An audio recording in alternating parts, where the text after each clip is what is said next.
Senator Cardozo. Thank you, Madam Speaker. I'm honored to discuss today Bill 259, which will bring into effect Hellenic Heritage Month in Canada, and I thank Senator Lafreda for introducing this bill in the Senate. I am a fan of Heritage Days and months in Canada because they focus on a community's presence in Canada. It is an annual occasion to highlight the history of, and more importantly, the contribution of particular communities. Personally, I prefer celebrating the cultural group in Canada rather than celebrating the National Day of another country, its flag, and its history. Donc, j'attire l'attention sur cette... So I would draw your attention to this clause in the preamble of the bill that reads as follows. Whereas the celebration of Hellenic Heritage Month would encourage Greek Canadians to promote their culture and traditions and share them with their fellow Canadians. End of quote. As a mature, multicultural country, there is much to identify and celebrate in our various ethnocultural communities. Origin are well established in Canada and make a contribution in many sectors. To demonstrate this, let me just list 10 people in very different sectors. And colleagues, let's see how many of these Canadian nation builders you will have heard of.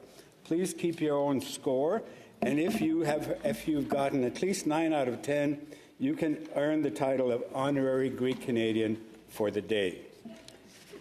In sport, I want to mention the NHL's Nick Kyprios, who played for the Toronto Maple Leafs and the New York Rangers.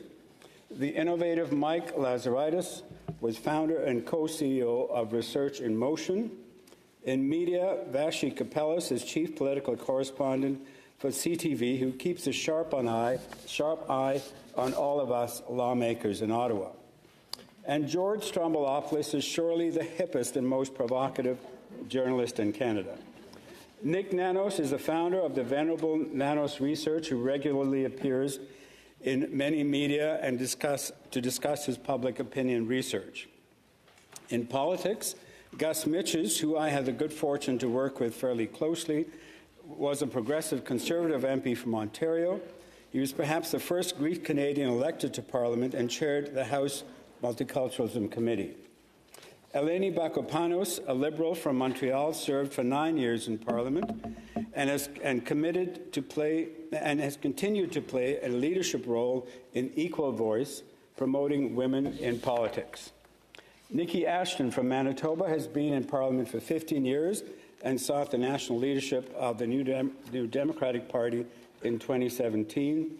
In law, Madam Justice Andromaki Karaksanis serves on the Supreme Court of Canada. And surely the most beloved Greek Canadian has to be, any guesses? No. Nia Vardalos, chair and leading actor in My Big Fat Greek Wedding, a story that most ethnic communities can closely relate to. Too political here, too political. Indeed, there have been at least 4 senators, I should add, who are of Greek origin. I would like to take a moment to read a short excerpt from my friend, the Honourable Eleni Bakopanos, who sent me these words as I prepared to speak on this bill. She wrote, "I am proud that Canadians of Hellenic origin have contributed in every sphere of activity, both in the public and private sectors in Canada, and I would pay tribute to the first generation of immigrants like my 93-year-old parents who left behind everything, their home, their families, their friends, and their jobs in order to give their children a better life. There are few countries in the world where a woman born in another country, Greece in my case, would be elected as a member of Parliament. It was a great privilege and honor to be elected and serve my fellow Canadians. I thank my parents every day for choosing Canada. Indeed, Madam Bakopanos speaks to the story of most Canadians of Greek origin. Now, that said, I want to take this opportunity as we talk about Hellenic Canadians to reflect on our changing world and how the affairs of the world play out here in multicultural Canada and why Heritage Month is an important idea. I take this opportunity with this community because Canada has very good relations with Greece, and there's relatively little controversy in Greece these days. So it is kind of a safe time, safe space to raise these issues without having to tread on eggshells. Colleagues, as our Canadian multiculturalism matures, I want to challenge us to think about some contemporary issues. Our diversity and links to other countries and regions across the world comes with benefits as it comes with challenges. The benefits include building positive linkages between Canada and the world in the increasingly interconnected world. We can more easily learn about other economies, cultures, art, literature, and food. We can build more easily economic linkages in areas like science, technology, and trade. We can also gain more in-depth understanding of countries in the world. We have certainly gained much from all the communities that come here.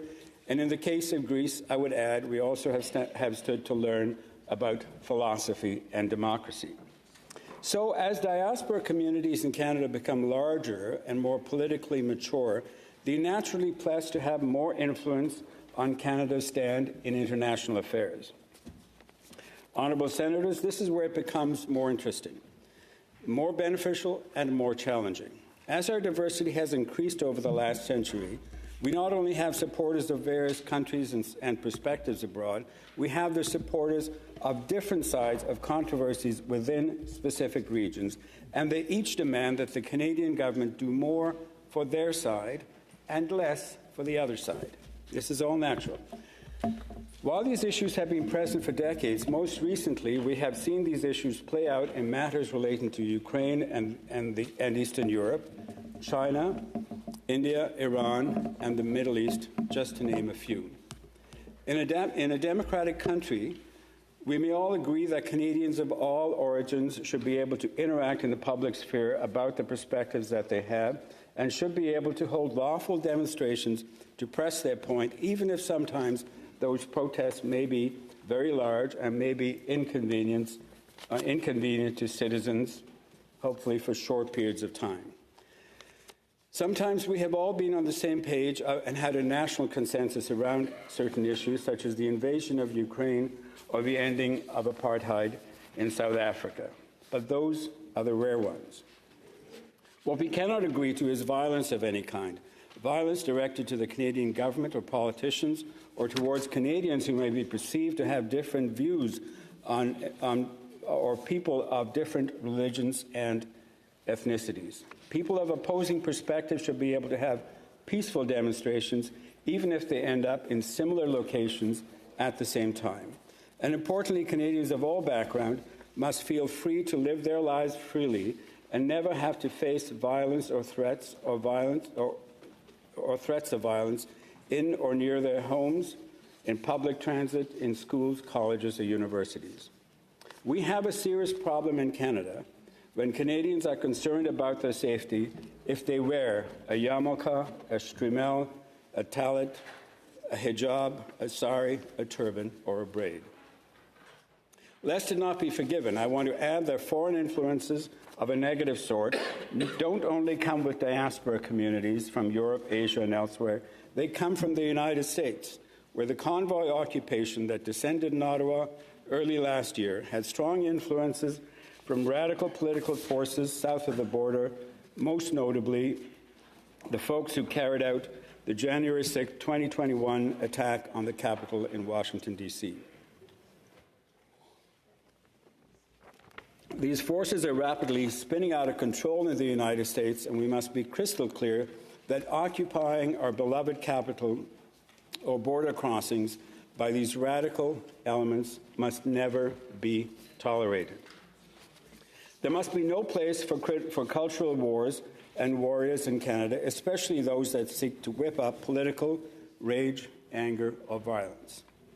And going forward, with the advancement of social media and artificial intelligence, sadly, Freud's idea of narcissism of minor differences is becoming an obsession of intolerable differences.